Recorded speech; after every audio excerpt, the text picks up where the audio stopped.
नमस्कार दोस्तों, हम बात करेंगे इस वीडियो में एक ऐसे टॉपिक के बारे में जिसके बारे में बहुत भ्रांतियां हैं। मैं कुछ ग्रुप से जुड़ा हुआ हूं जो पुरुषों के लिए काम करते हैं, पुरुषों के अधिकार के लिए काम करते हैं, और अधिकतर इन ग्रुप्स का ये मानना है और ऐसी सलाह यहाँ पे दी जाती है कि पुरुषों को कभी भी तलाक का मुकदमा दायर नहीं करना चाहिए। इस बारे में बहुत सी भ्रांतियां हैं, बहुत से विचार हैं लोगों के, जिसके बारे में कहा जाता है कि अगर आपने पहले तलाक दायर किया तो आपको अधिक मेंटेनेंस या परमानेंट एलिमनी देनी पड़ेगी, गुजारा भत्ता ज़्यादा देना पड़ेगा, 498 जिसने फाइल किया है वो औरत फ्री हो जाएगी, आप लटकते रह जाओगे,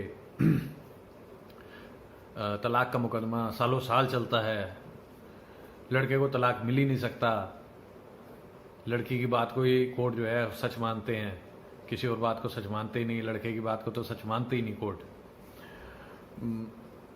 जीरो एलिमनी में सेटलमेंट होना चाहिए, कोई गुजारा भत्ता, कोई पैसा लड़की को दिया नहीं जाना चाहिए। क्रुएल्टी और एडल्ट्री इसको सिद्ध करना संभव ही नहीं है।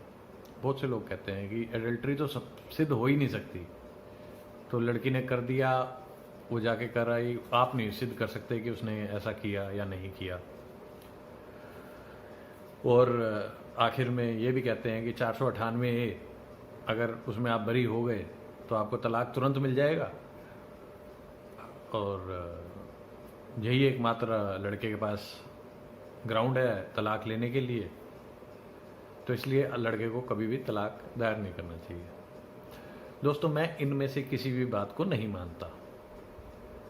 मैं ये नहीं कहता कि लड़के को तुरंत जाके तलाक का मुकदमा दायर कर देना चाहिए, पर मैं ये भी नहीं कहता कि उसे किसी हालात में मुकदमा दायर नहीं करना चाहिए। लड़के को तलाक का मुकदमा दायर करना है या ना करना है, इसके दो ही आधार होने चाहिए। क्या लड़के को तलाक चाहिए, और क्या जिस ग्राउंड पे वो तलाक मांग रहा है उसके पर्याप्त सबूत उसके पास हैं या नहीं है।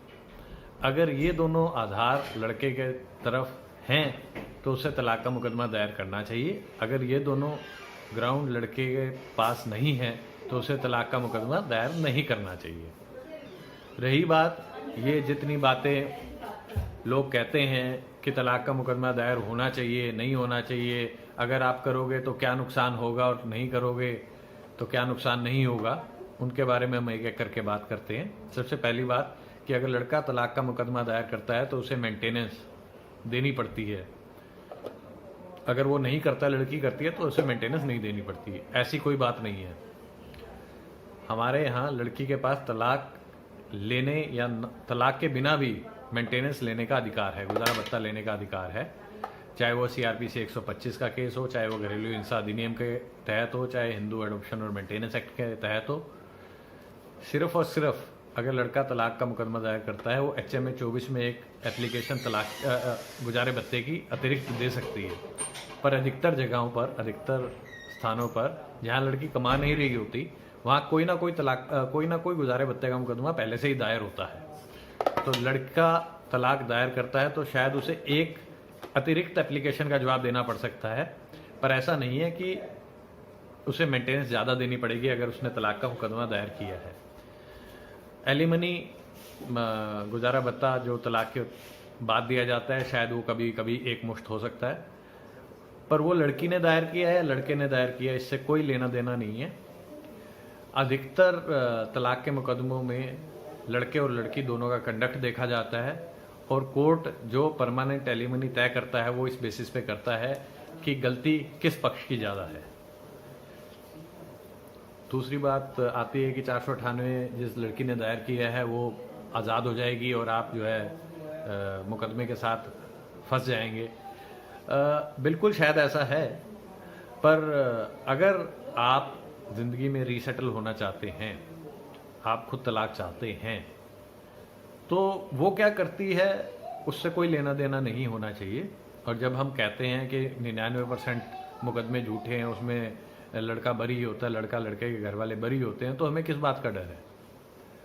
तो तलाक अगर आपको चाहिए तभी आप दायर करें। हाँ, अगर आपको तलाक चाहिए ही नहीं तो कोई आपको ज़बरदस्ती बोले कि तलाक दायर कर दो, वैसा नहीं होना चाहिए।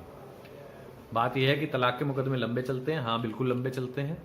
कोई भी मुकदमा है वो सालों साल चल सकता है, पर मुकदमा कितना लंबा चलेगा, अगर उसे 5 साल चलना है तो आज दायर करोगे तो आज से 5 साल चलेगा, आज से 5 साल वेट करके आप दायर करोगे तो 10 साल चलेगा। ऐसा नहीं है कि वो 5 साल आपके वेटिंग में ख़त्म हो जाएंगे, ऐसा कभी भी नहीं होने वाला। तो इसलिए यह भी आप अपने ध्यान में रखिए कि समय जो बीत जाता है वो कभी वापस नहीं आता है। इस चीज़ को ध्यान में रखकर आप तय कीजिए कि आपको तलाक का मुकदमा दायर करना है या नहीं करना है। रही बात ज़ीरो सेटलमेंट या बीवी को टायर आउट करने की, उसे दुखी करने की बात, तो मैं इन बातों को नहीं मानता। अगर वो अकेली दुखी हो रही है तो अकेले कहीं ना कहीं दुखी आप भी हो रहे हैं, आपका परिवार भी हो रहा है। तो इस तरह की भ्रांतियों से मेरा कोई सहमति नहीं है। मैं फिर से कहता हूँ, मैं किसी को ये नहीं कह रहा हूँ कि उसे जाके कल सुबह तलाक का मुकदमा दायर कर देना चाहिए। आपको अपने आधार देखने चाहिए, अपने पास क्या सबूत हैं ये देखने चाहिए। रही बात कि लड़के की बात कोई कोर्ट नहीं मानता है और सिर्फ लड़की की बात मानी जाती है, ये बिल्कुल सच नहीं है। जो भी आदमी कोर्ट जाता है और देखता है लड़के लड़की के मुकदमे, उसमें देखता है कि जितनी बार लड़के को डांट पड़ रही होती है शायद उतनी बार लड़की वालों को भी डांट पड़ रही होती है। और कोर्ट, अधिकतर कोर्ट गवाहों और सबूतों के हिसाब से फैसला करते हैं, लड़के का या लड़की का लिंग देख के फैसला नहीं करते हैं। हाँ, इंट्री मेंटेनेंस एक मात्र ऐसा ज़रूर है जहाँ पे सिर्फ दोनों की आमदनी देखी जाती है और फैसला कर लिया जाता है। उस समय कोई भी सबूत देखे नहीं जाते हैं। प्राइमा फेसी केसेस के अंदर कोई चीज़ देखी नहीं जाती है। लड़की का कथन है क्या मुकदमा दायर होना चाहिए, हाँ मुकदमा दायर होना चाहिए। तो इस तरह की कुछ चीज़ें हैं जिनको आप ये ना सोचें कि कोर्टों में हमेशा सिर्फ ऐसा ही हो।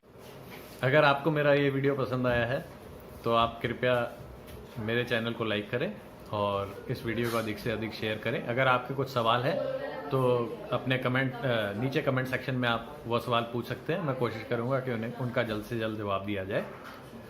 धन्यवाद।